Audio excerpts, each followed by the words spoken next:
Namaste, Excellencies, colleagues, and friends of the Initiative Against Arbitrary Detention in State-to-State Relations.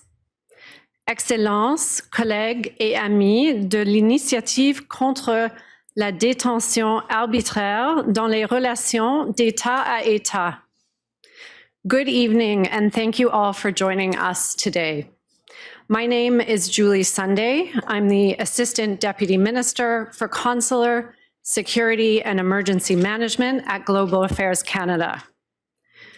We are very pleased to welcome so many distinguished foreign ministers and your delegations, as well as representatives from civil society.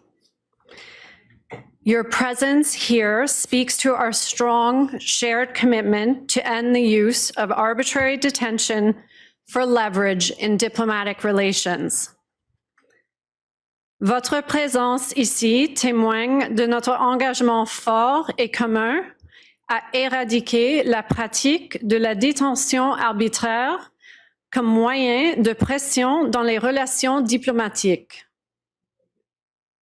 We are also very honored to have special guests here with us today, survivors, family members, and advocates of those who are or who have been arbitrarily detained. I would like to acknowledge our four co-hosts for this event: the Minister of Foreign Affairs of Canada, Mélanie Joly, the Minister of Foreign Affairs and Worship of Costa Rica, Arnaldo Andre, and the Minister of Foreign Affairs of Malawi, Nancy Tembo. We look forward to welcoming our fourth co-host shortly, the United States Secretary of State, Antony Blinken. I would also like to thank Roger Carstens, the United States Special Envoy for Hostage Affairs, for being here today as well. Before we turn to our speakers, I would like to share a few logistical details with you. While this event is being held primarily in English, the live cast will include French translation.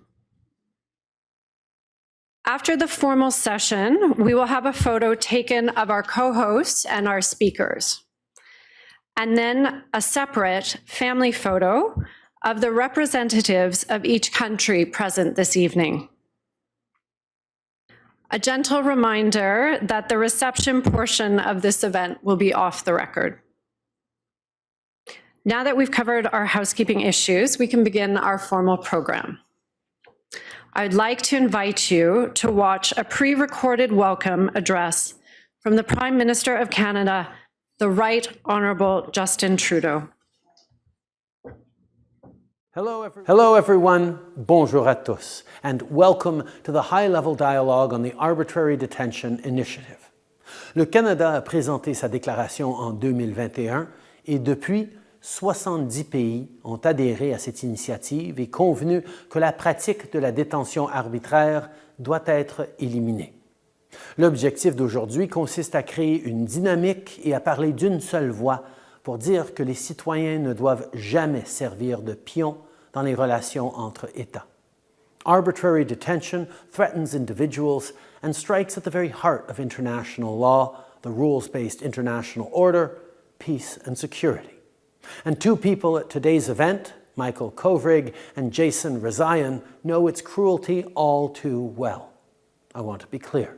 There is no justification for arbitrary detention. And the stories of detainees, their families, and their supporters remind us that innocent lives are at stake. Pour eux, on doit mettre fin à cette pratique et mobiliser la solidarité mondiale autour de cet important dossier. En nous réunissant aujourd'hui, on montre au monde qu'on est fort, unis et qu'on fera tout ce qu'il faut afin de rendre cette pratique impensable pour les générations actuelles et futures. Merci de vous joindre au Canada et de vous montrer solidaire des victimes et de leurs familles. Thank you all.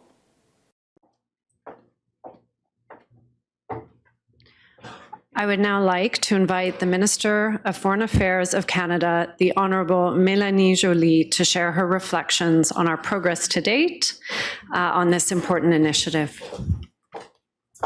Thank you. Well, thank you, Julie. Merci à tous. Ça me fait vraiment plaisir de vous voir aujourd'hui. Je sais que vous avez des agendas très chargés et le fait que vous avez choisi d'être ici démontre votre solidarité envers la cause et aussi envers l'initiative canadienne. So, thank you so much for being here. I know you're very busy. I see lots of my colleagues as well. But the fact that you're here shows your solidarity towards the issue, but also towards Canada's leadership and Costa Rica and also Malawi's leadership on this issue, and of course the US. It's an honor for me to be co-hosting this with Arnaldo, with Nancy, and also Tony, who will be coming soon. And it's great to see Amal, seeing Vina as well, who's here, and of course, Michael and Jason. Thank you for being with us. Today, we're sending a strong message, a message that the world will not tolerate the abhorrent, unacceptable, and illegal practice of arbitrary detention for political leverage. We cannot allow people to be used as bargaining chips, and we must put an end to hostage diplomacy. This practice undermines the rules and the system that has kept us safe since the end of the Second World War, a system built on the rule of law, on universal human rights, and mutual respect between nations.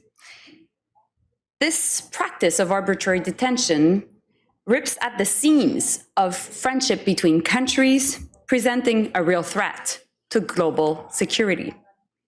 And so in 2020, Canada put forward the Declaration Against Arbitrary Detention in State-to-State Relations and invited the world to join a growing coalition of partners to do so.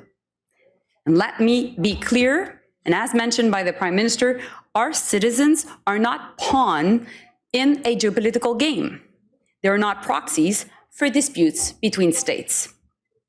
Of course, I would like to thank Michael Kovrig, who's with us, and Jason Rozayan, also with us, for being here and for your courage and advocacy on this very important matter. You will hear shortly from them about the personal cost of such inhuman practices, as well as their thoughts on how we can move to deter and respond to this egregious violation of human rights. The collective relief upon the release of Michael Kovrig and Michael Spavor, we call them in Canada our two Michaels, could be felt from coast to coast to coast in our country. Unfortunately, the story of the two Michaels is not unique. Many other people from around the world and their families are living similar nightmares, wondering when they will see their loved ones again.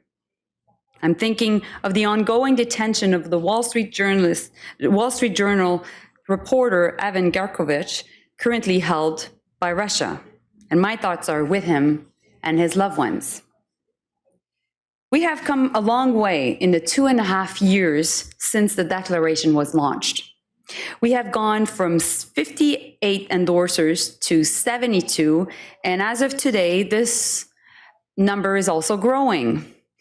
Last April, we welcomed Moldova, and I'm thrilled to announce today that Grenada is our newest endorsing country. So I know our PM said 70, we're at 74 at this point. So the work doesn't end with this declaration, indeed. We're just getting started. One area for action is to anchor the principles of the declaration more solidly in an international legal framework. The goal is to provide states with clear and effective legal tools to respond to coercive diplomacy. I'm pleased to announce that to advance this work, we have struck an independent international panel composed of eminent jurists representing all regions of the world. The panel will deliver its recommendations on where the issue stands within the international system. And we hope the panel's work will lead towards concrete actions to curb and end this practice. And as of today, I'm very pleased to announce that Canadian Charles Jalao, the professor of law at Florida International University and a highly respected member of the International Law Commission, will chair this panel. Bien entendu, on le sait, il y a tellement plus à faire. C'est loin d'être fini. Le phénomène des détentions arbitraires est un phénomène en croissance et nous devons s'outiller pour endiguer cette tendance. So there's much more that we need to do. Our work is far from being over. To all our partners and allies in this work, I want to thank you for taking a stand against this practice with us and also for encouraging other countries to join us. In some ways, we are, folks, in uncharted territory, and together we are defining the path ahead. If there's one thing that I want you to leave with tonight, it's the importance of global solidarity. And we saw it with our two Michaels. I know, Michael, we call you our two Michaels. I therefore call on you here today as endorsers of the declaration, as supporters of this initiative, to share your ideas, to exchange information, and to take action wherever it may be in private or public, because everything counts. Together, we can end arbitrary detention and we can make the world safer for citizens. Ensemble, nous pouvons mettre fin à la détention arbitraire et ensemble, nous pouvons rendre le monde plus sûr pour nos citoyens et nos citoyennes. Thank you so much again. Merci beaucoup.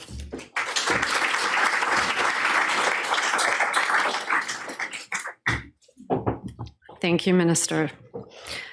At its heart, the Declaration Against Arbitrary Detention and State-to-State Relations is about putting an end to flagrant and shocking violations of fundamental human rights. To share his perspective on this and other aspects of arbitrary detention, I would like to welcome to the podium the Minister of Foreign Affairs and Worship of the Republic of Costa Rica, His Excellency Arnaldo Andre.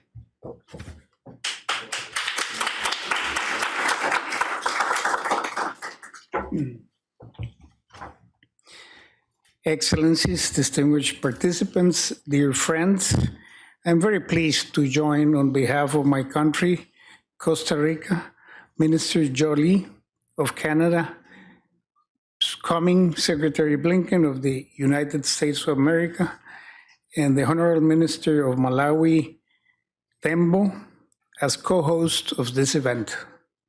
We do so from a principled position. Arbitrary detention is unlawful in the line with international law, including international human rights law, no matter where it takes place. Everyone, everywhere, is entitled to the full realization of their human rights, in particular, the right of liberty and security. Costa Rica has witnessed in some parts of Latin America the impacts of such human rights violations during most of the 20th century, and we're observing with concern the erosion of democratic safeguards in different parts of the Western Hemisphere today. The International Covenant on Civil and Political Rights in its Article 9 establishes the duty of states to take appropriate measures to protect the right of liberty of persons against deprivation by third parties, as well as against wrongful deprivation of liberty by the action of other states within their territory. The vigor of a democracy relies in the impartiality of the justice system, the rule of law, the access to justice and effective remedies for the people. Arbitrary detentions not only contradict these principles, they reflect the strength of democracies. Costa Rica stands in full solidarity with all victims, survivors, and families of the crime of arbitrary detention. As an unarmed and peaceful nation that made international law its first line of defense, Costa Rica fully believes in the state's highest responsibility to protect its inhabitants from arbitrary arrest, detention, or even exile, as to raise its voice against all its forms. Costa Rica condemns in its strongest terms any punishment of persons for the legitimate exercise of their human rights, not the least the freedom of opinion or expression, freedom of assembly, freedom of belief, and the right to privacy. We're also aware that this violation of human rights is being used as a means to leverage political intentions. This is an affront to the friendly and peaceful relations that should prevail between states that has no end. We call upon all member states to refrain from these harmful practices. No one should be deprived of the liberty for being who they are, especially when it comes to nationality, race, gender, or age. As we embarked on the 75th year of the Universal Declaration of Human Rights, I issue a resounding call to governments and authorities around the world. Release, without hesitation, all those imprisoned for their unwavering commitment to their rights. We invite the United Nations system to focus their attention on this important issue, including through the mandate of the Working Group on Arbitrary Detention, with a human-centered approach that pursues justice for any victim of this crime. In today's world, and in the face of enormous challenges, we need to build trust and peace between our peoples, between states, and with our planet. You can count on Costa Rica to defend these principles. Thank you.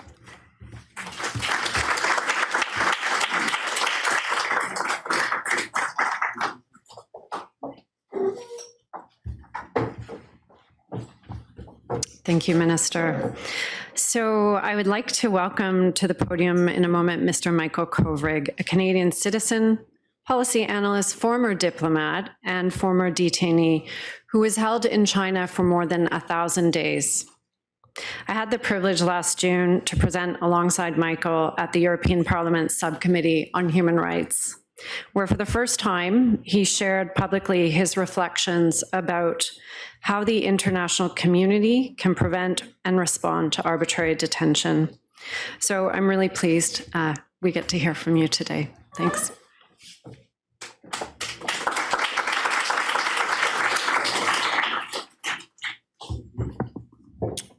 Thank you very much.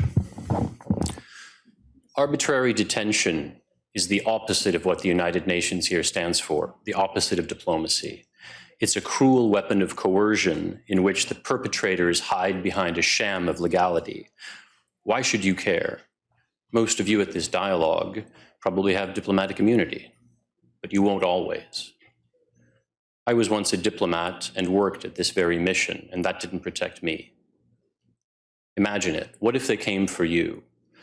What if security forces suddenly burst into this room, seized you, dragged you to the street, threw you in a car, drove you to a secret location, held you under relentless surveillance, interrogation, and pressure in a cell, trying to force you to confess to invented crimes, deprived you of adequate food, sunlight, sleep, or anything to occupy your mind, deprived you of your dignity, your rights, and your identity. You spend years confined, isolated, disempowered, your loved ones traumatized, wondering, why did this happen? Why? Because a government wasn't competent, reasonable, or ethical enough to pursue its goals through diplomacy, and instead decided to use your suffering to blackmail your country. You should care because arbitrary detention creates small tears in the fabric of international law through which innocent people are dragged into darkness. It's part of a set of coercive behaviors that threaten to unravel the norms and the rules that keep us all secure, great states and small. We need to work together to stop it. Let me propose 3 areas of effort, drawing on my own analysis and a new Soufan Center report titled Citizens for Leverage. One of its authors, Vina Najibullah, is here with us today. Vina's experience with arbitrary detention includes leading a campaign that relentlessly and successfully fought for my own release. And that report lays out 3 principles. First, bring the detainees home. If your nationals are detained, your people are at risk, then build dedicated institutional capacity to support detainees, partner with their families, and resolve cases as swiftly as possible. Create an accountable government focal point with the policy framework, skills, and authority to maximize leverage and minimize concessions while negotiating for detainees' release. Someone like Speaker Roger Carstens in the US, for example, it makes a critical difference. The guiding principle should be Blackstone's ratio. Better that 10 guilty persons walk free than 1 innocent suffer. But to preserve deterrence, which is crucial, offset any concessions with coordinated costs and consequences for the offenders. And that brings me to the second point, sharpening the tools of deterrence.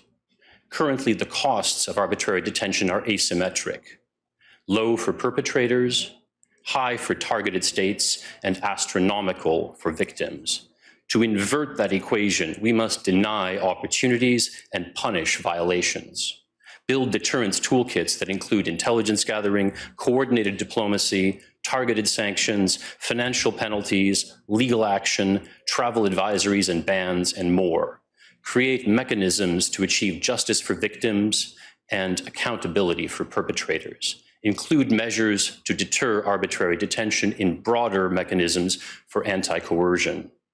And third, what we're doing here today, strengthen global norms. Promote the declaration against arbitrary detention to rally collective action, raise the cost of violations. Let's broaden support for the declaration and do more to implement its partnership action plan. Let's create a common repository of information on cases and a network of concerned actors to share good practices and coordinate responses, multilateral responses, because when we stand together, that is when we are stronger. Governments, civil society, and media should all work together to shape narratives and impose reputational costs by shaming detaining states. Collective action is the key to ending arbitrary detention. During my own 1,000 days in confinement, it meant the world to me to know that so many people and governments, many of them represented here, were working for my freedom. My family and I are deeply grateful. Without coordinated advocacy, pressure, and negotiation, the sad reality is that I might still be sitting in that cell right now. Many other people, too many, are still trapped in similar political nightmares. Let's work together to free them. Let's work together to make sure that no one has to suffer arbitrary detention. And let's work together to strengthen the international norms that keep us all secure. Thank you.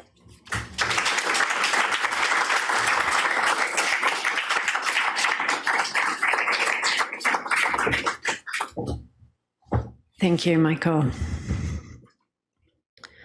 Arbitrary detention does not respect geographic boundaries, is a practice that clearly undermines friendly relations among states. We're stronger when we act in solidarity to oppose it, and so we are pleased that countries from all regions of the world have been endorsing the declaration and condemning this practice. It is now my pleasure to welcome the Minister of Foreign Affairs of the Republic of Malawi, Her Excellency Nancy Tembo.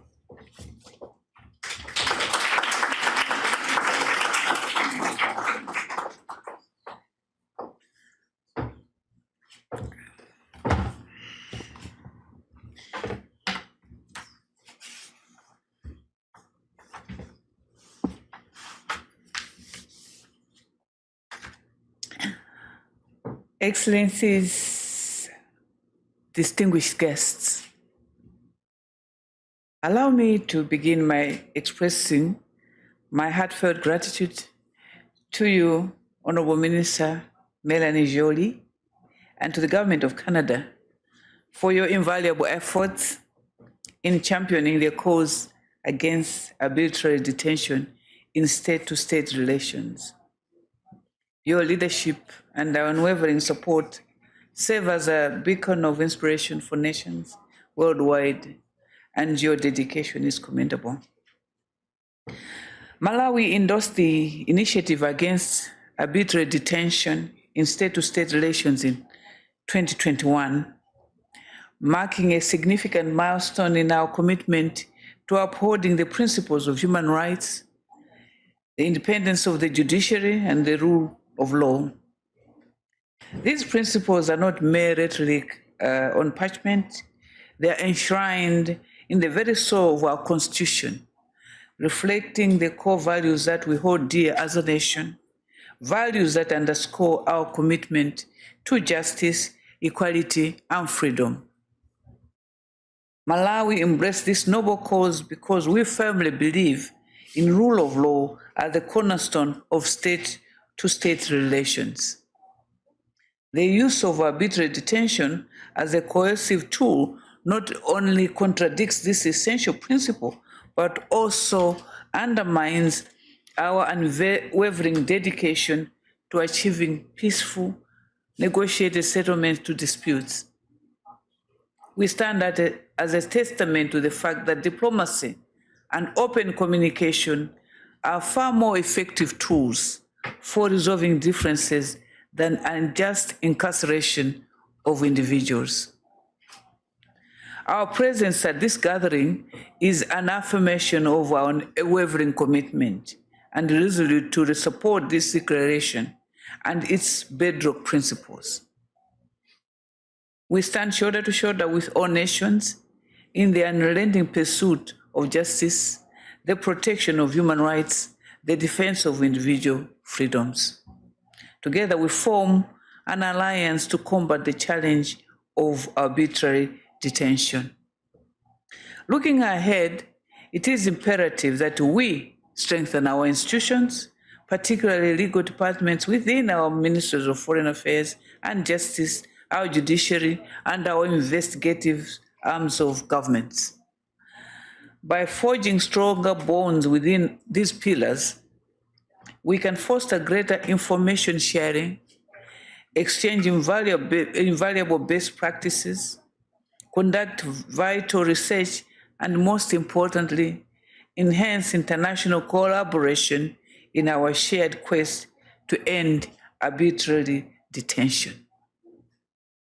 Accountability is a foundation upon which trust and justice are built, holding nations responsible for upholding their commitments and adhering to international standards. Furthermore, it is a safeguard against injustices, a vital mechanism of redress, and a powerful deterrent against the recurrence of harmful practices.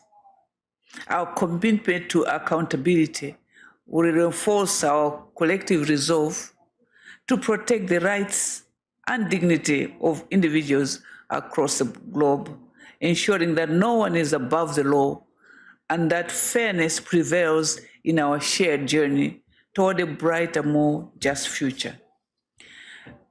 In this collective effort, we can forge a path toward a world where the principles of human rights, justice, and peaceful dialogue prevail as the norm, where the dark shadow of arbitrary detention becomes a relic of a bygone era. They stop critical reporting by that journalist. Then many other journalists put their pens down. They face no legal consequence, and then in all likelihood, they get the benefits of a prisoner swap. As Michael alluded to, autocrats use lawfare to arbitrarily detain because fancy courtrooms and robed judges can give a veneer of legitimacy to hostage taking. And if they are not challenged, they will continue to reap the benefits of these heinous acts. That's why I supported the launch of this initiative 2 years ago. And since then, things have only become more urgent. Autocratic states now outnumber the number of liberal democracies. And the detention of foreign journalists in particular has become a favorite tool in an autocrat's kit. Ask the lawyers for Evan Gershkovich, who are here. Ask Peter Greste, who I see here, and of course, Jason Rezaian, who you will hear from in a moment. Ask my client, Filipino-American Nobel laureate and journalist Maria Ressa, who faces the rest of her life behind bars if Philippine courts affirm her conviction for libel and other bogus charges. In the war against truth, arbitrary detention is a powerful weapon. So this is not a time for democracies to bury their heads in the sand or pat themselves on the back for being better than the worst of us. Democracies must be more vocal, more determined, and more united. And they should champion international law as the response to international crimes. In my work defending victims of arbitrary detention, I see effective responses grounded in international law, used in some cases, some of the time. I hope this initiative can help to turn such sporadic measures into a system. Here are some ideas for how this can be done. First, governments should ensure that officials who are responsible for arbitrary detention are systematically subjected to targeted sanctions. In some of the cases that I've worked on, the mere threat of sanctions can be sufficient for a government to change course. In others, prosecutors, judges, sometimes officials are subjected to travel bans and asset freezes. But until these kinds of responses become the norm and instead of the exception, they're not going to serve as a deterrent. Second, trading systems like the European Union's GSP Plus system that make financial rewards conditional on compliance with international law should be adopted by more states around the world. Third, governments should provide emergency visas to individuals targeted by authoritarian states. Getting a target out of the country in time is sometimes the only way to keep them safe from arbitrary detention or even death. So I commend the Canadian government for agreeing to bring 500 journalists and advocates to Canada to safety this year, and I hope others will follow suit. Fourth, governments should provide robust consular assistance to their nationals detained abroad. That means giving them legal support, prison visits, and monitoring their trials. Many detainees lack basic legal advice or even a record of what happens at their trial. States should guarantee that they will fill the gap. Fifth, don't worry, I only have 6. The fifth is that governments should sign up to international bodies that hold states to account when they violate international laws, including those on arbitrary detention. That means states should recognize the jurisdiction of the International Court of Justice to adjudicate violations of international treaties. They should create a task force to investigate abuses, and they should bolster the capacity of the UN Working Group on Arbitrary Detention, including by allowing it to have public hearings. Finally, governments should boost prosecutions for crimes against humanity. These are crimes that can be committed through the systematic deprivation of liberty. This can be done by signing up to the statute of the International Criminal Court for those states that haven't already done so, and by signing up to an upcoming treaty on crimes against humanity that will make it possible to prosecute that crime in national courts. Ladies and gentlemen, there are many families here whose lives were torn apart when a repressive government used one of them as a political pawn. I hope that this initiative will help to make such abuses history, and that in the meantime, it can help to ensure that violators are held to account. Thank you.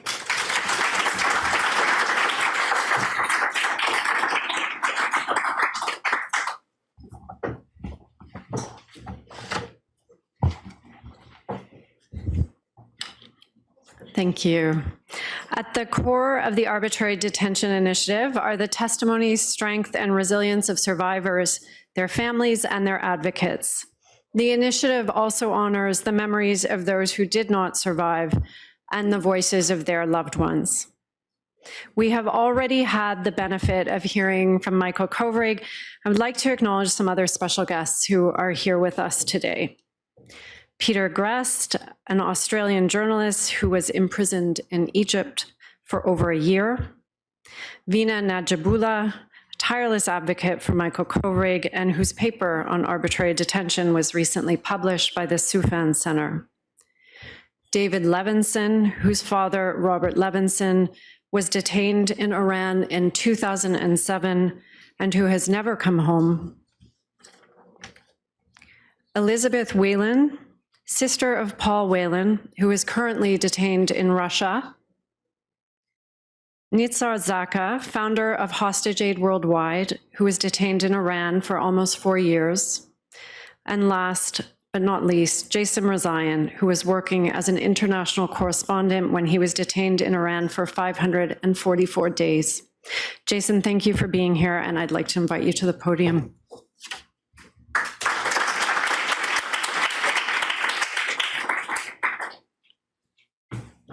Thank you for that introduction, Julie. Thank you to our hosts for organizing this important event, to all of the ministers and deputies who are here today, to Michael and Amal for their powerful words, to my friends from the hostage community, the hostage recovery community, to my dear friend Diane Foley. It's a really wonderful thing to be able to have this conversation. And it wasn't that long ago that there was no forum for a conversation like this one, and certainly not at this level. So I want to take a moment to acknowledge that. And, I think for those of us who've been working in this space for a long time, it's a very heartening thing to see so many governments coming together to talk about this devastating issue. And I really want to applaud Canada's Foreign Ministry for elevating this issue to one that some of us have come to understand as a threat to the global order and to the very notion of what it means to be a citizen, especially of a democracy. I talk about the phenomenon of wrongful detention a lot, and it's usually in the US context. I tell people that this cannot continue with the captors of our citizens is an irrelevant one. And ultimately, it's very counterproductive. This debate is an endless loop that's gone on for decades, and it's slowed progress in cases. The better question is, what are we doing to decrease this behavior and make it costlier? That's where we need to focus our attention and resources. Not negotiating means leaving people behind for years, and in some cases forever. That's completely unacceptable. Working to free currently wrongfully detained citizens while at the same time cultivating effective and credible deterrence that can be shared and implemented in tandem with other governments, those are your two goals. They are in no way at odds with each other. They're interconnected and they're equally urgent. Finally, justice for victims and accountability for perpetrators. For far too long, we've largely ignored this part of the story. A commitment to both ensures a kind of continuity towards a solution that has never existed before and is the appropriate response to what can only be described as a serialized crime that is being undertaken by a growing number of states. Thank you very much.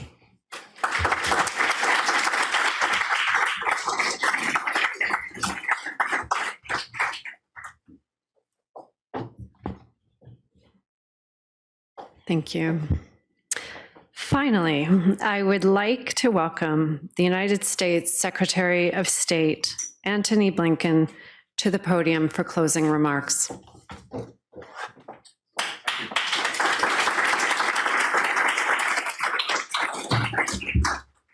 Thank you all very much. I have to say it's a little bit humbling to speak after Jason, who has been an extraordinary profile in courage, an extraordinary profile in absolute determination to move all of us to a better place on this issue that in so many ways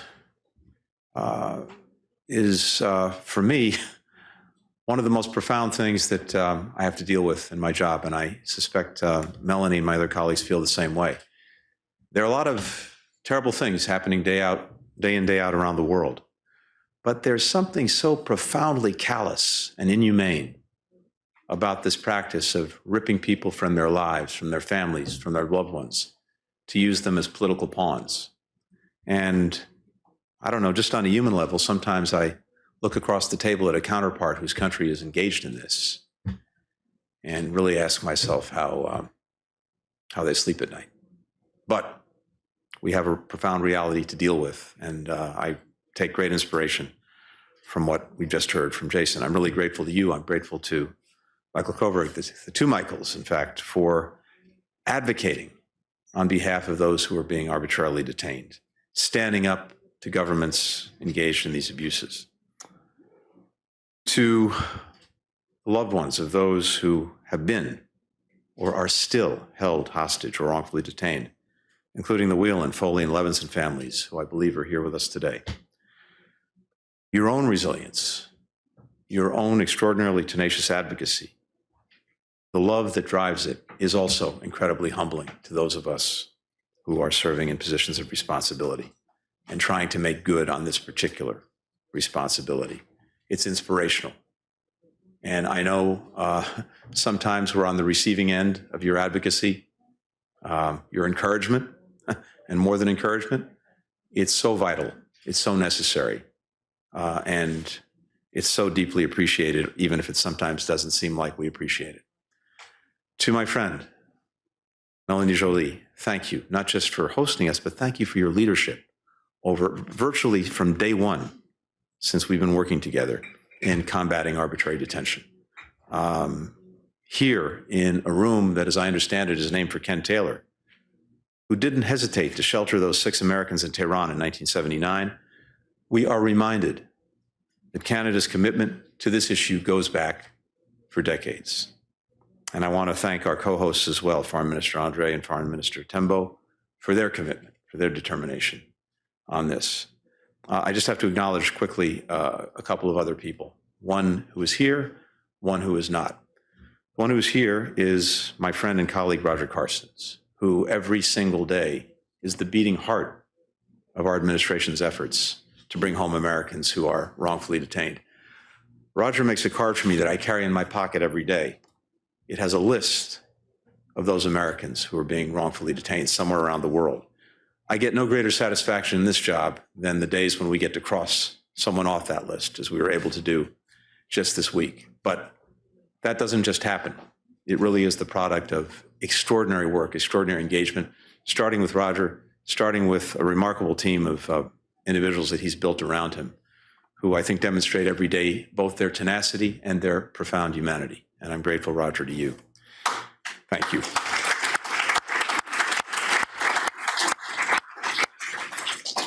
I also want to acknowledge someone who's not with us today, and that is a dear friend that we lost earlier this month, Bill Richardson.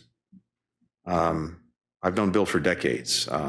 He was someone that inspired me when I first started in government service during the Clinton administration. You all know he had a remarkably storied career as a member of Congress, governor, U.S. ambassador to the United Nations, appropriately, Secretary of Energy. But I think the New York Times headline remembered him simply as champion of Americans held overseas. And I suspect that Bill would be incredibly gratified by that headline summary of what was truly a remarkable career. He was doing this work right up until the very end, and I know how much he meant to so many people in this room.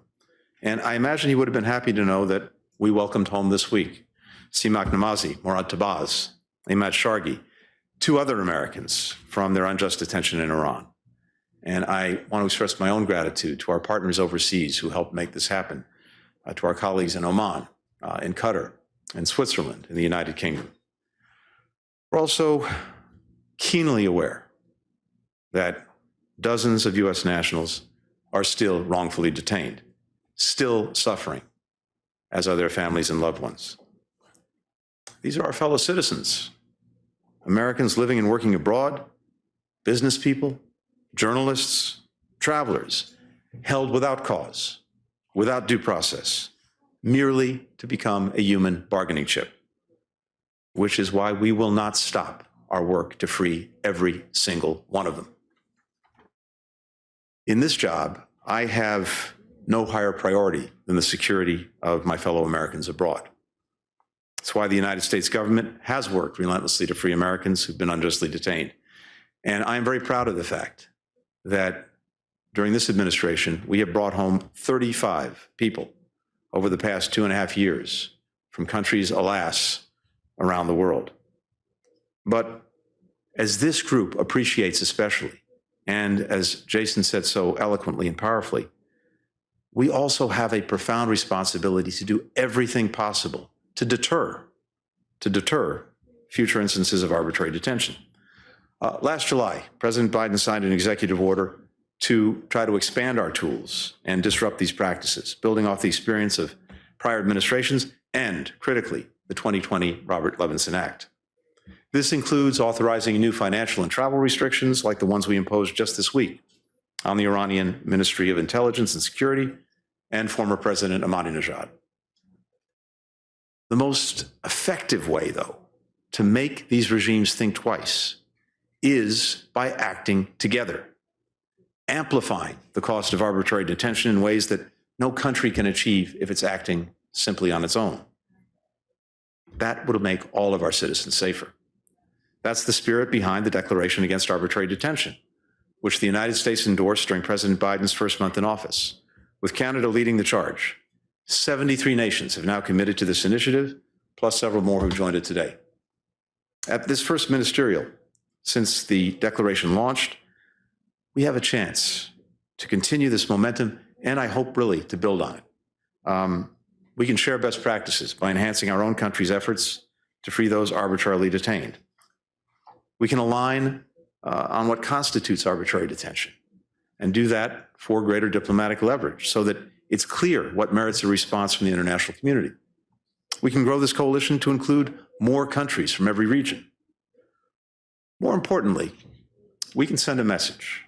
We can send a message that our people are not pawns, and that if a country holds any of our citizens, all of us will hold them accountable, whether that's sanctioning perpetrators and their families, freezing their assets, or forbidding entry into any one of our countries. Now, the bottom line is not many people want to travel somewhere where they could be imprisoned on a whim. Not a lot of companies want to do business in a place like that, which means that countries engaging in arbitrary detention will succeed only in further isolating themselves, in becoming pariahs. By working together, we can maintain and strengthen global pressure and continue to reinforce norms against these practices and keep our people safe. These norms are important. And I know that oftentimes when we come to a place like New York for the UN General Assembly, and you got all these diplomats sitting around rooms and talking about norms and standards, it can seem kind of meaningless in the real world that we are also living in. But I have to tell you that over time, the more countries you can get behind a norm, a rule, a standard, a basic understanding, the more powerful it becomes, the more effective it becomes, the more aberrational the practices of countries that ignore these norms. So there's real value in this work. Nations like Iran and Russia may see our care for each other as a weakness to be exploited. But we know that our common humanity is actually our most powerful source of enduring strength. And as we further our cooperation to counter arbitrary detention, we take inspiration from the humanity of those behind prison walls and the humanity of anyone agitating for their freedom. Canadians marching 7,000 steps in honor of Michael Kovrig's daily walk around his cell. Ali Rizayan traveling 200 nights in a year, pleading his brother's case to anyone who would lend an ear. Evan Gershkovich, still teasing his mom about the terrible food in Left to Florida prison and how it reminds him of her cooking. We owe it to our people to do everything in our power, not only to bring them home, but to make sure that no one else lives their nightmares. By standing together, by amplifying this issue, we're one step closer to that future. So I thank you all profoundly for your willingness to work together on this. We together can make a big difference. Thank you very much.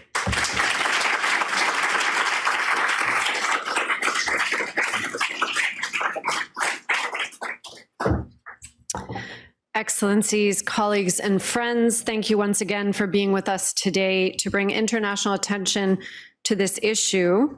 Avec votre aide, nous continuerons à défendre ceux qui ont été soumis à cette pratique flagrante et nous renforcerons nos mesures de dissuasion afin de mettre fin à la détention arbitraire. We will now proceed to taking two group photos.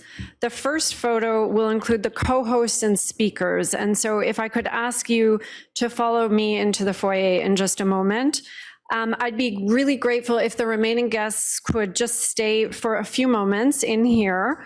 And my colleague will take the floor, but the second photo will be all foreign ministers or your representatives. Thank you.